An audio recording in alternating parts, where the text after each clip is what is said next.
Hello students, question number 7 from GMAIN 2023, 6 April, shift 2. The question is, the sum of all values of alpha for which the points whose position vectors, ये चार position vector हमें points के given है और कहा है कि चारों पॉइंट्स है कोलिनियर है, सॉरी कोप्लेनर है। तो आपको बताना है कि अल्फ़ा की सारी वैल्यूज़ का सम क्या आएगा। तो हम क्या करेंगे, यहाँ पर सबसे पहले ये पॉइंट मैं ए बोल देता हूँ, इसको बी कह देंगे, इसको सी कह देंगे और ये हम डी पॉइंट कह देंगे। तो यहाँ पर हम वेक्टर्स निकालेंगे बेसिकली। तो ए बी वैक्टर निकाल लेंगे सबसे पहले। अगर ये चारों पॉइंट्स कोलिनियर होंगे तो इन सबको ज्वाइन करने वाले जो वेक्टर्स होंगे वो भी कोप्लेनर होंगे, अगर ये सारे पॉइंट्स कोप्लेनर है तो ए बी वैक्टर निकालूंगा तो आएगा आई कैप -3 और +2 हो जाएगा, तो माइनस जे कैप आ जाएगा यहाँ पर और आएगा 4 -3 यानी कि प्लस के कैप। उसके बाद फिर बाकी दो पॉइंट्स को भी हम लोग कनेक्ट कर लेंगे आपस में। तो उसके लिए हम बी सी वैक्टर भी निकाल लें। तो बी सी वैक्टर आ जाएगा अल्फ़ा +1 और उसको माइनस, एक काम करते हैं ए सी वैक्टर निकाल लेते हैं, थोड़ा सा इजी पड़ेगा। तो ए सी वैक्टर अगर निकालेंगे तो इन दोनों को सब्ट्रैक्ट करूँगा तो अल्फ़ा +1 एंड -1 कर देंगे तो अल्फ़ा बचेगा, तो अल्फ़ा आई कैप आएगा। फिर जे कैप तो है ही नहीं है, तो जे के लिए माइनस +2 हो जाएगा ये, तो +2 जे कैप एंड 2 -3 करेंगे तो माइनस के कैप बचेगा। उसके बाद फिर हम सेम वे में अगर इस पॉइंट को किसी के भी साथ आप फिर से सब्ट्रैक्ट कर लेते हैं, मान लो ए डी ही निकाल लेते हैं। तो ए डी निकालेंगे तो 9 -1 करेंगे, 8 आई कैप आएगा। फिर आएगा अल्फ़ा -8 माइनस प्लस हो जाएगा 2, तो अल्फ़ा -6 बचेगा जे कैप।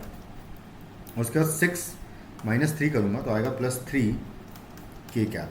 तो ये तीनों वेक्टर्स भी कोप्लेनर होंगे। अगर ये तीनों वेक्टर्स कोप्लेनर है तो इनका बॉक्स 0 होगा, तो इसका बॉक्स निकाल लेंगे और बॉक्स आएगा 1 -1 1 अल्फ़ा 2 -1, फिर आएगा 8 अल्फ़ा -6 और 3, 8 अल्फ़ा -6 एंड 3।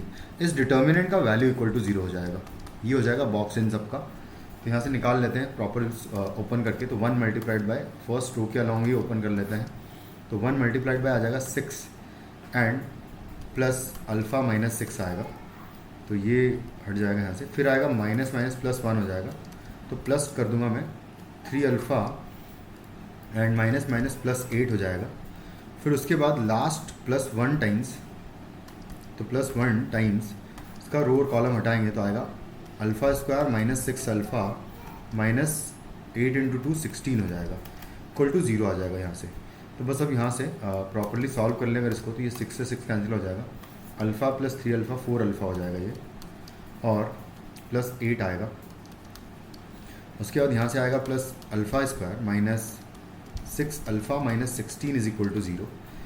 तो यहाँ से आएगा अल्फ़ा स्क्वायर, उसके बाद इन दोनों को सॉल्व करेंगे तो आएगा -2 अल्फ़ा, और उसके बाद फाइनली इन दोनों को सॉल्व करके -8 आ जाएगा इज इक्वल टू 0। तो यहाँ से तो हमको दोनों रूट्स डायरेक्टली निकल जाएंगे। हम लोग क्या करेंगे, इसको फैक्टराइज कर लेते हैं। तो अल्फ़ा, वैसे देखो सम ऑफ रूट्स निकाल लेते हैं अगर इस इक्वेशन के, तो वहाँ से भी काम हो जाएगा क्योंकि उसने अल्फ़ा की सारी वैल्यूज़ का सम पूछा है। तो बेसिकली इस इक्वेशन का सम ऑफ रूट्स निकालना है हमें। तो जो सम ऑफ रूट्स हो जाएगा वो हो जाएगा यहाँ से 2 हो जाएगा डायरेक्टली। तो हमारा जो आंसर होगा इस क्वेश्चन का वो 4th ऑप्शन होगा। Thank you.